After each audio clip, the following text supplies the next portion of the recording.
Check, check, check, check, check, check, check. Finally put Loctite on my mic here. Okay, let's see if this is looks like we're going. Back on 19 by 1200 monitors, so things are going to look a little bit goofy, but sue me.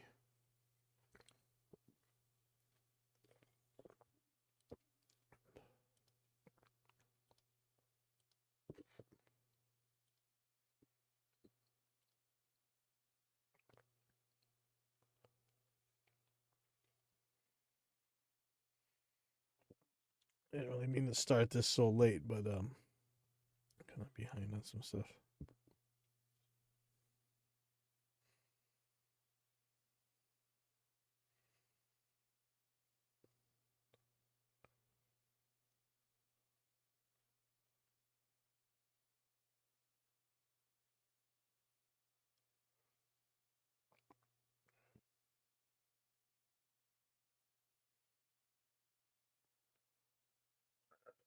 Okay, let's see. Let's get going. All right, welcome to Evidence-Based Audio. This is number 205. This is the big squeeze. All right, so first of all, I'm sure it's no surprise to anybody that a lot of us has been playing with Tonex, IK Multimedia's. I've been using the software. This is one of those AI tone capturing things. This, I think we talked about this a couple times. It's meant to capture things the way the Kemper did. Actually, it's supposed to be better than how the Kemper did it. This is more artificial intelligence and dynamic, and allegedly, who knows. I think the way Bias and Revolver did this stuff was more like a static, just kind of an EQ capture. But, the modern stuff like the Quad Cortex and the unfortunately named Neural Amp Modeler, which I really think that guy should change that name. The open source one that you can go try out for free right now. They're supposed to more accurately model the dynamic side of this, the nonlinear parts, the distortion, I think. And Tonex is the same thing. They did make a hardware. Unfortunately, it's another one of these 3-button things. I think we talked about this again before. I know the 3-button boxes are all the rage, but if you were to add this to something like the Helix or another full-featured device, you really don't want some giant 3-button thing. You would probably want something micro, like the Moore products make, like those micro pedals. Lots of people got these micro pedals out. It's not like it needs some giant chassis in order to do what it needs to do. You just need some way to switch, some ins and outs. And honestly, I would just like to see digital in and out, because we're really adding some latency, and converter latency is probably the last thing you really want to add to this. But I have been using Tonex. I haven't got it exactly right, but it has done a better job than I can do by ear. And I still have that. I had another round of that $100 challenge to try and get somebody to match a certain tone.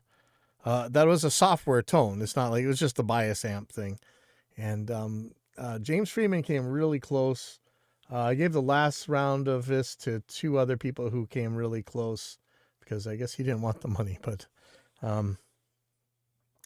anyway, we've been playing with Tonex. I may be seeing a hardware version of this pretty soon. We'll see if I get that. I might be putting it in my pedal board, and I might have to think about, do I really need 3 foot switches on my pedal board, which I really don't, or 3 expression pedals. I have my onboard expression pedal and 2 more, and I don't know why I have 3 expression pedals. It's kind of ridiculous anyway. Anyhow, other than that, Audio Assault has just put out this Barry amp thing, and I know this is a lot like Neural. Actually, Audio Assault's been doing this for a lot longer.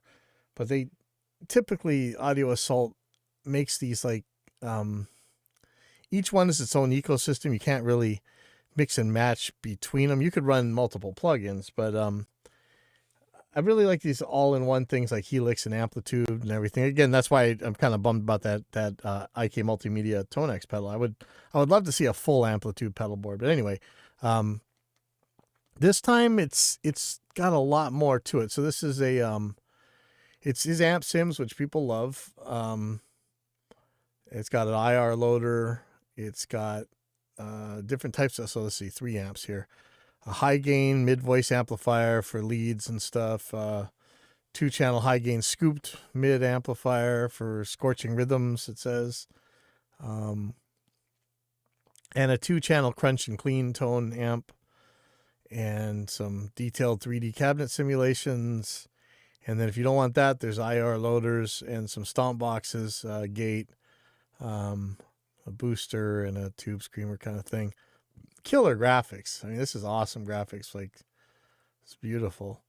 And then here's you go. Here's the rack system. And, again, IK was the first one to really pull up the harmonizer because everybody was afraid of stepping on Eventide's patent, even though that was nonsense.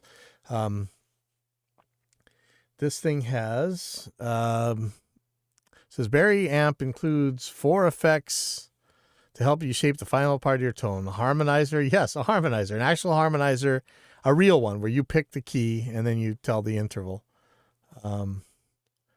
So let's see, width, level, pitch, and the key, and some sort of EQ. Sorry, graphic EQ. And of course you could use EQs in that IR loader. A delay and a reverb. I think you probably know what's missing here, right? The modulation, like a chorus or something, but I guess you could use that something else. It's got a standalone app, jam with the Barry amp without having to open a DAW. And let me just play a little demo thing here.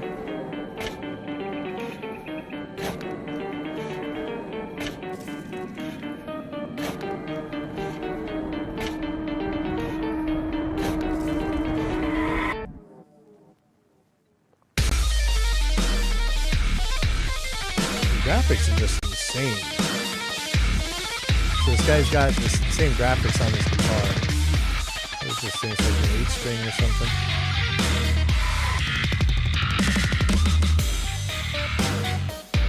I don't even understand how people make these sounds.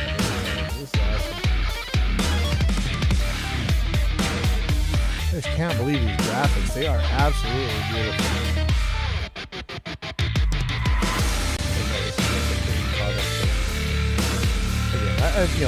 You guys know Audio Assault stuff. We've been friends for a long time, and his Exciter is something I use on just about probably every album I've mixed in the last at least 10 years, probably more. So something I wanted to talk about on here. Michael Gonzalez had messaged me on Facebook, and he was talking about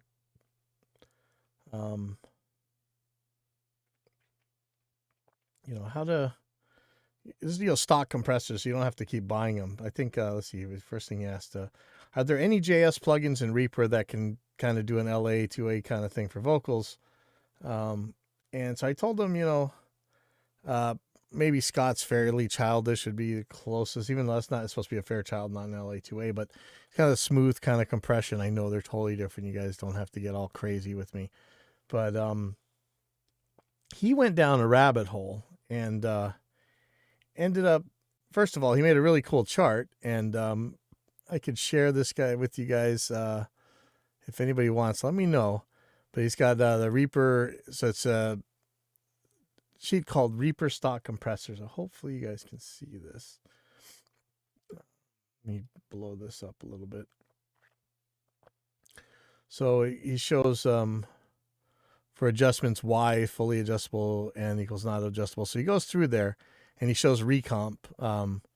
The attack, release, knee, ratio, detector, RMS size, auto makeup, gain reduction meter, output limiter, and all adjustable. And then he goes through the different ones: the 1175, the DDC, DVC. DVC, I think he's looking at the one made by Loser, who I don't know what happened to. This guy was a genius, and he was really making some cool stuff. He also tells what style are these things supposed to be.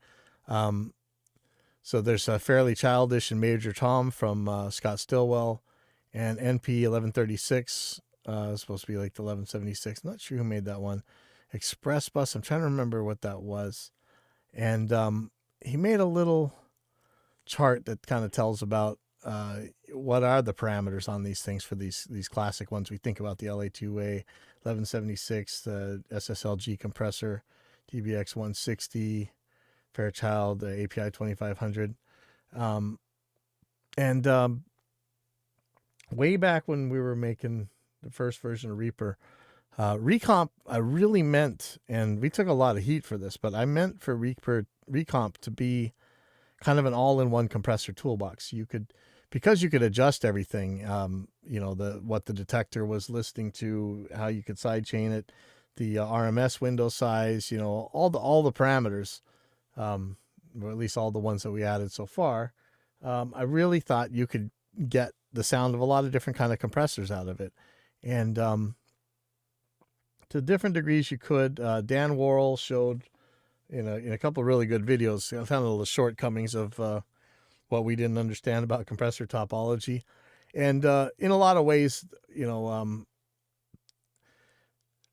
our own AIX DSP Intuition compressor is really built on that same tradition of Recomp, and but we want to add a lot more things that you could possibly do with it, and really make the toolbox I always dreamed of. And you should be able to, by the time if we're ever done with this thing, emulate pretty much any kind of compressor that you want to, for the most part. And also, Intuition is supposed to show you how to see, how to really look at the signals you're getting, compare the before and after. Because you always read all this junk about what compressors do, but I really want a compressor that shows you exactly what happens with your signal.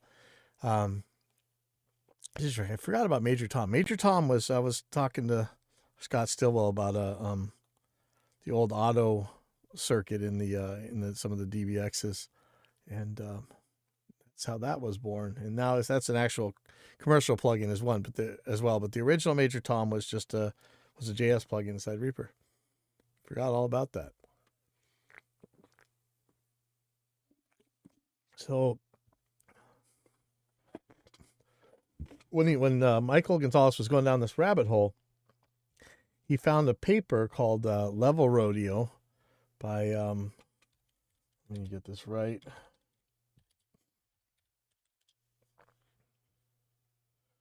Oh man, let me see if I can find this. Level Rodeo, fixing level problems early.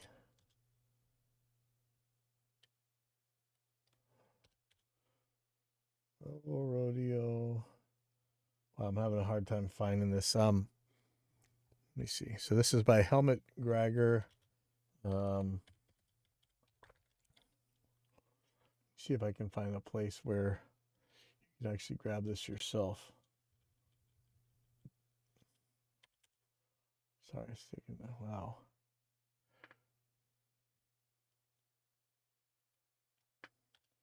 Sorry. I think this is, yeah, sorry, I'm having trouble finding this. I think Michael found this in something to do with Reaper, because this is, okay, let me just read this. Level Rodeo, a step-by-step approach to fixing level problems early in the mixing process using Recomp. And yeah, I'm gonna have to ask exactly how to get this, but it's so he started this in 2016, and there's a 2022 edition. This is by Helmut Graeger, HELMUT GRAGGER, and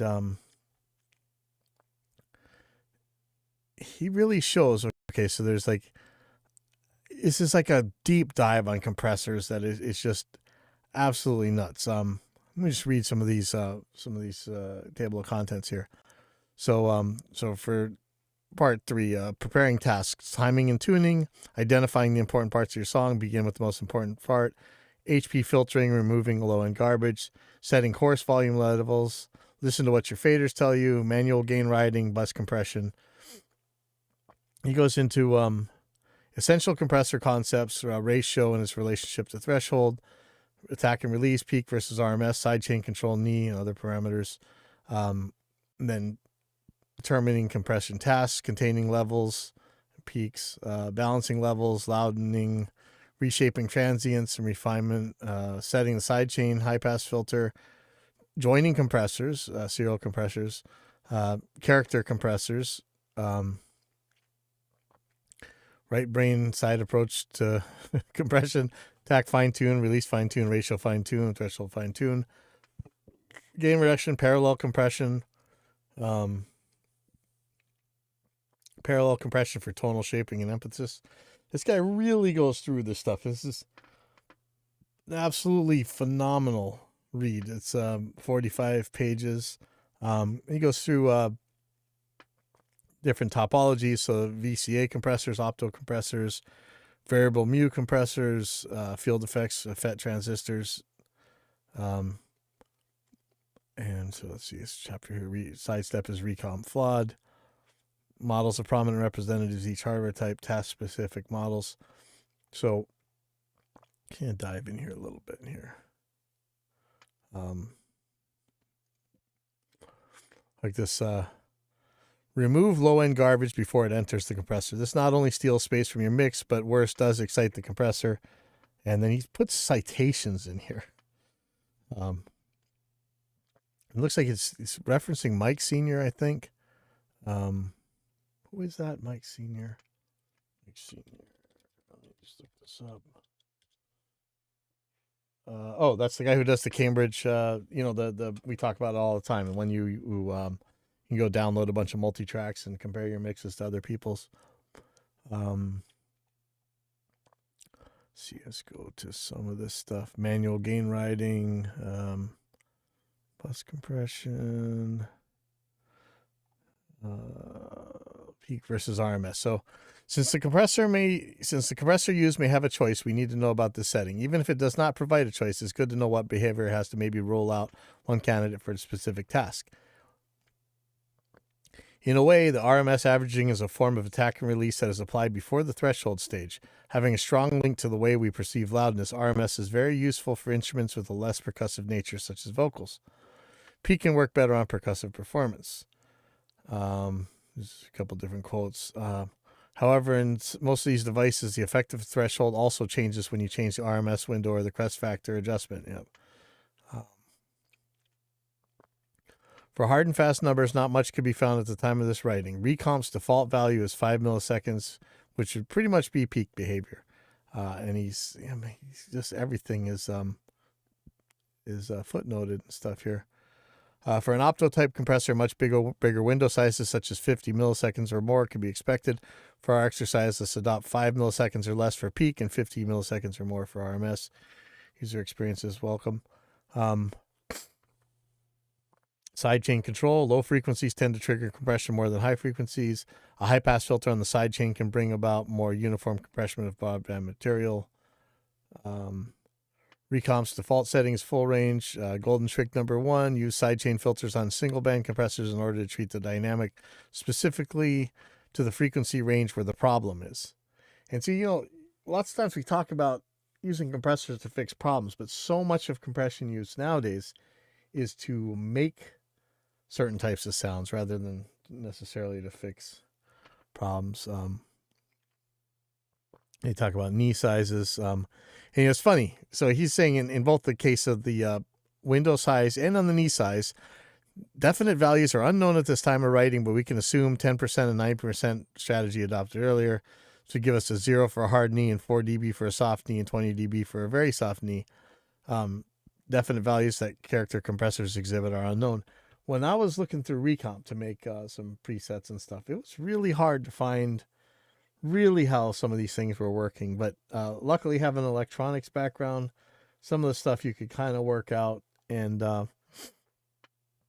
we got there in some ways. And I guess you could argue whether that's true or not. And so the other parameters, and this is why. So when we first made Recomp, there wasn't really anything that was as full features, just like Regate. And I know we've moved way past Regate at this point, but there were a lot of products that had parts of things that didn't have the whole thing. And actually been in some arguments lately about products that we're making, and why we're making them is because there are products out there that have some of these parts, but not all of these parts. I want the one that has all the parts. Sorry. For instance, our dynamic EQ, I'm not sure, maybe there's somebody else who does all this nowadays, but I think at the time there wasn't. Our dynamic EQ has, you can do a zero latency. You have both upward and downward expansion. And you have all the controls, the attack, hold, and release, and sidechain ability. Sorry.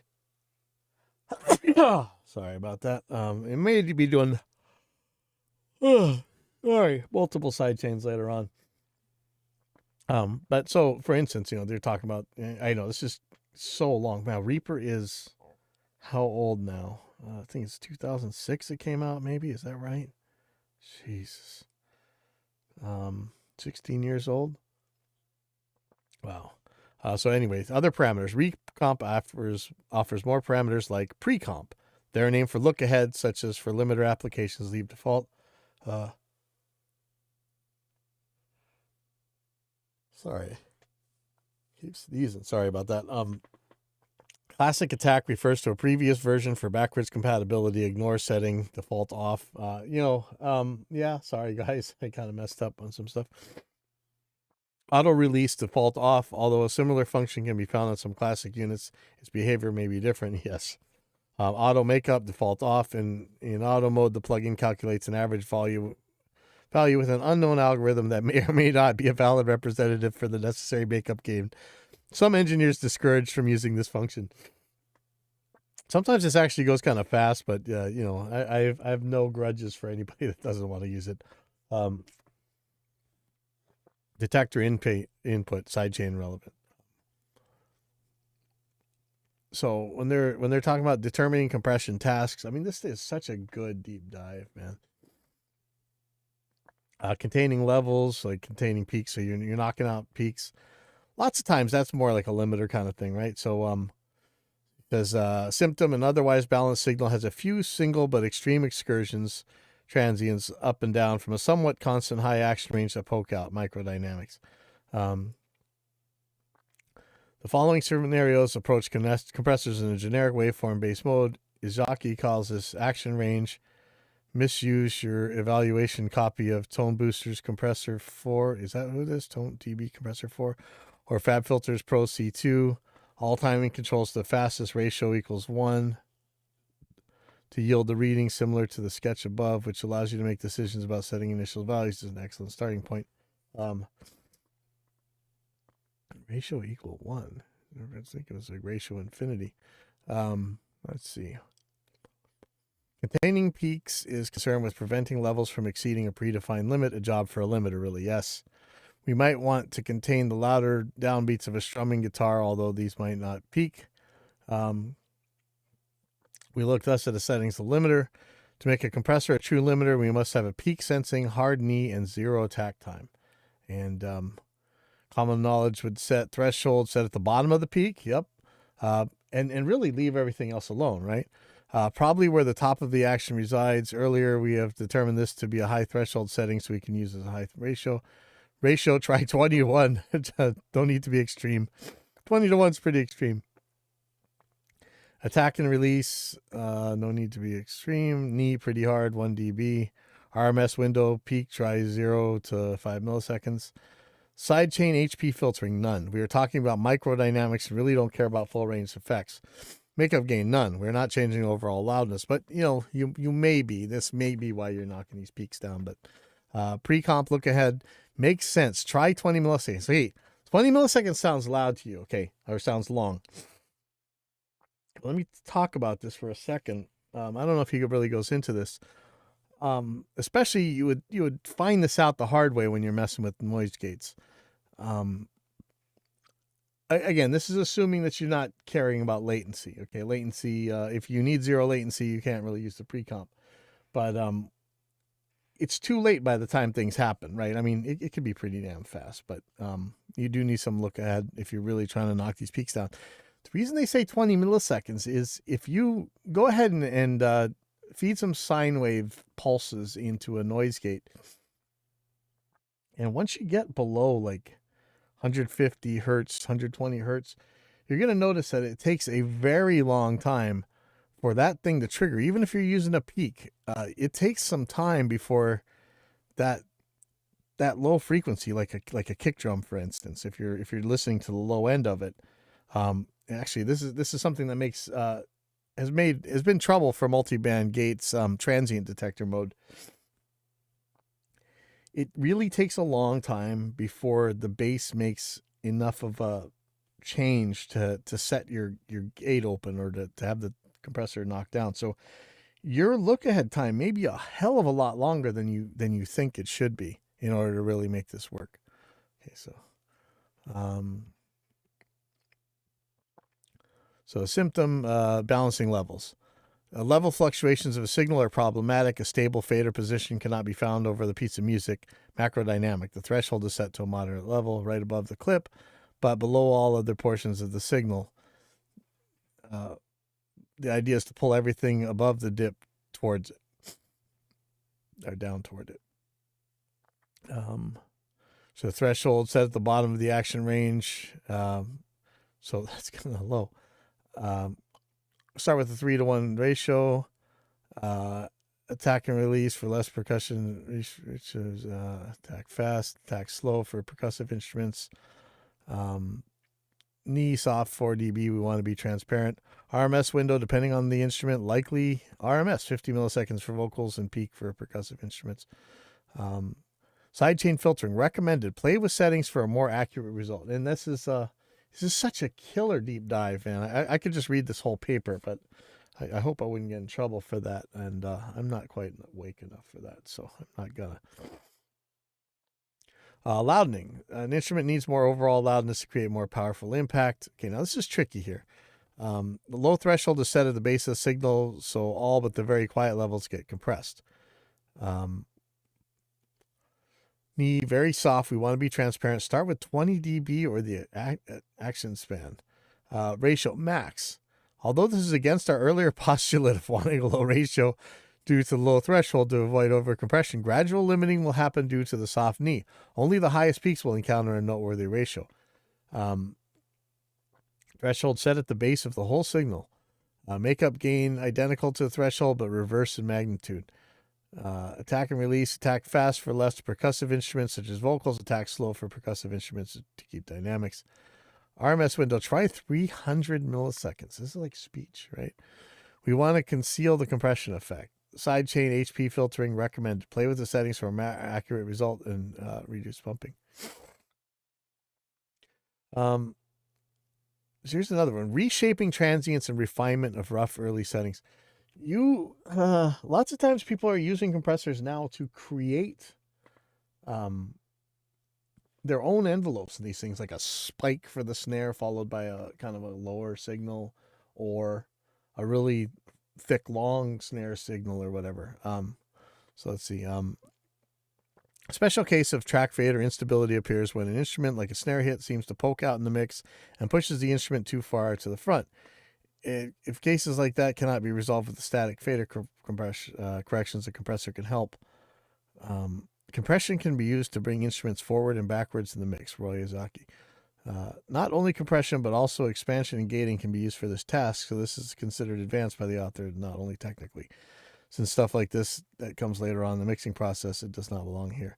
However, since setting of attack and release times is inevitably entangled with the reshaping of transients and thus modifying tonality, we may have to revise our previously casually chosen settings. So you adhere to our attack fast, attack slow policy, bottom 10% of the control range and 90%. For a given scenario, example, balancing levels, save the settings as a preset. Yes. Save the same scenario with 4 combinations for attack and release as Graham Cochran describes it. Oh, interesting. So here we go. Graham Cochran. That's the name you didn't expect to hear on this show. Cycle through those combinations quick and take the one that fits the best. Not a bad idea. I really want to say something about this Graham Cochran mentioned, but whatever. Okay, so setting sidechain high pass filter. Now, you don't just have to be a sidechain high pass filter. You can use low pass on the sidechain too. No approach would be complete without mentioning the high pass filter, sometimes termed low cut in the sidechain. This is not to be confused with the front end high pass filter that removes low end garbage mentioned earlier. In audio, the most prominent components in the spectrum are low frequencies. They excite the compressor first and foremost. I might take issue with that first part because of what we said earlier, right? Consequently, this parameter needs to be set properly to guarantee a compression that is balanced over the signal's frequency range. A quick method is shown in SK Note Audio. This method uses a spectrum analyzer display to identify those frequencies and cut them to size accordingly by the sidechain's HP filter. Genius approach. Many modern EQs have a spectrum display, but if you installed the Replug suite, ReEQ will serve perfectly, yes. And you can put ReEQ in your sidechain. Loop over the section of interest and turn on a first order high pass filter. Vintage units have nothing but that in the sidechain. The brown curve is the full range signal. As you can see, the bass frequencies are dominant. The compressor will react to them but knock all the frequencies down. The yellow curve represents the filter signal. Move the corner frequency up until you feel the frequencies are evenly balanced. Take the cutoff frequency you gained and use that as a first approach for the sidechain. Don't forget to remove the filter again. So this, like I said, this really goes through a lot of stuff, and I want to see he has to say a little sniffly. Parallel compression, but I want to see what they have to say about our mess up here. Oh, ducking with the compressor. Here you go. Not many DAWs provide a ducker plugin, although a ducker can be eminently useful for tasks such as slightly turning the background guitar down during the vocals or on during some solo instrument plays, which eliminates a lot of manual gain riding. Subject does not strictly belong here, but it beautifully illustrates the interconnection of threshold and ratio. Deep compression can be achieved with very small low ratio values if the threshold is low enough. By setting the threshold very deep, all material is compressed evenly. This would normally be what Izaki calls static compression, which, because it does not change, is nothing but a permanent volume reduction, exactly what we want.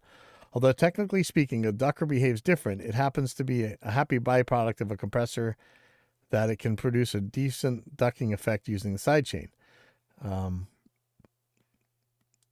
very good demonstration. This is given in Reaper Mania. So he's showing, and this is one of the first things we showed with Recomp. I think actually in the first video I made of Recomp, it was really showing the Recomp ducking a bass guitar with the kick drum, which we do all the time. Weapon of Choice talks about the topologies of different compressors. But what I really want to find, here we go, 6.5. So it says sidestep. Is Recomp flawed? Oh, and he even mentions what I was talking about Dan Worrell. As briefly mentioned above, Dan Worrell described in his video irregularities he found in Recomp. Let's look at this a little closer. The unit does not reach the targeted ratio values in feedback mode. Now this gets a bit technical. Imagine for a moment a feed-forward compressor. It takes its reference from the unaltered, uncompressed input. The feedback compressor, in contrary, takes its reference from the output that invariably is already compressed. Compressed is another word for made smaller, so it has less voltage to compare to than the feed-forward type, and thus less voltage into the gain control element. More ratios, more compression is even less voltage. Pretty fast, this unit runs out of control voltage, which is why some professional units use gain in the sidechain. Also, the reference voltage has its corners rounded by the attack and release time constants, so invariably there will be some ratio-related rounding off of the ratio curve, akin to a variable knee setting. Many modern compressors' vocal settings exhibit a type of S ratio curve where ratio initially rises and then deteriorates to 1-to-1 again for transients. The acute reader will have noticed that we can set up our own sidechain and add gain to that if we wish, yes. So Worrell is correct in his observation that of this peculiarity. Oh my God. Peculiarity. But not in his own conclusion that this is a bug, because this is a characteristic of all fedback type compressors exhibit by design. I don't know. I like that somebody's coming to my defense here, but I probably didn't think this through as well as I should. That said, Recomp does indeed not go beyond a ratio of 2 to 1. I guess they implemented insufficient gain in the sidechain. Notice that all feedback type compressors have a max reduction of about 30 decibels. This is because you can never get a feedback-based device to compress with a ratio of more than 5 to 1. If you take the feedback circuit and turn it into a feed-forward circuit, optimize it for 20:1 ratio, then switch it back to feedback mode, it will never get over 5 to 1 because of the gain riding the feedback does. The units that go over 5 to 1 typically have gain control in the control voltage. If you were to take this control design and turn a 20 to 1 feedback circuit into a feed forward circuit, the ratio would be over infinity to 1 and would be doing negative reduction. The DBX 160X had this feature. Was that the auto velocity thing? The units that go over 5 to 1 the sonically strange thing is that a 5 to 1 ratio in feedback mode sounds more compressed than 5 to 1 should. That's because you can't accurately correlate ratios on feedback compressors because they act different with tones as compared to program material. It's a dynamic range thing. Paul Wolf, formerly of API. Another reason that feedback compressors were limited to 30 dB of gain reduction is that they could only attenuate as much as they were set up to lose. This dynamic thing is exactly what we were after and is very likely to give those units their distinct vintage flavor. Worrell, however, is correct in his observation that the makeup gain slider should not interfere with the compression, and probably the observations about oversampling. They seem to have reacted to this according to Worrell, but this feature does not seem to be incorporated in the standalone versions currently distributed replugs. This is easily remedied by leaving the slider in its default position and adding a simple gain plug-in afterwards, which is pretty painless. So no, Recomp is not flawed to the point of being unusable, not in this respect. I don't think that Worrell said it was. I have my problems with Dan Worrell, but I think he's probably right for the most part in this. Inversely, Worrell's stacked compressor workaround cannot be the remedy of a flaw that is none. It must do something different since it can achieve higher ratio values. I suspect it will not be what a vintage unit does, but who knows. I come to believe that Recomp is not the be-all end-all of compressor precision, but it is no doubt the most flexible one, and it is free. I would gladly use a commercial unit with comparable flexibility if I found one. Well, thank you. I like that. And so in 6.6, now this is the part you guys want to really check out. Models are prominent representatives for each hardware style. Let us now try to create models that roughly emulate the above characteristic using Recomp. Note from the insights we've gained so far, all of the following iconic units are feedback. Read the caveats regarding using them below. And so he shows like the SSLG style, LA2A style, 1176 style, Fairchild style, DBX 160 style. And these run the gamut from VCA to Opto to FET to Varimu. And he shows how to achieve this with Recomp. So I'm going to find a way to link this on this episode's page. Do I still have this episode's page? And I really want people to go ahead and check this stuff out because this is absolutely awesome paper this guy wrote here. I wish I could write papers so well. And I didn't mean to be, but I am completely wiped out. So I know it's only been half an hour or so, but I'm going to see you guys next time.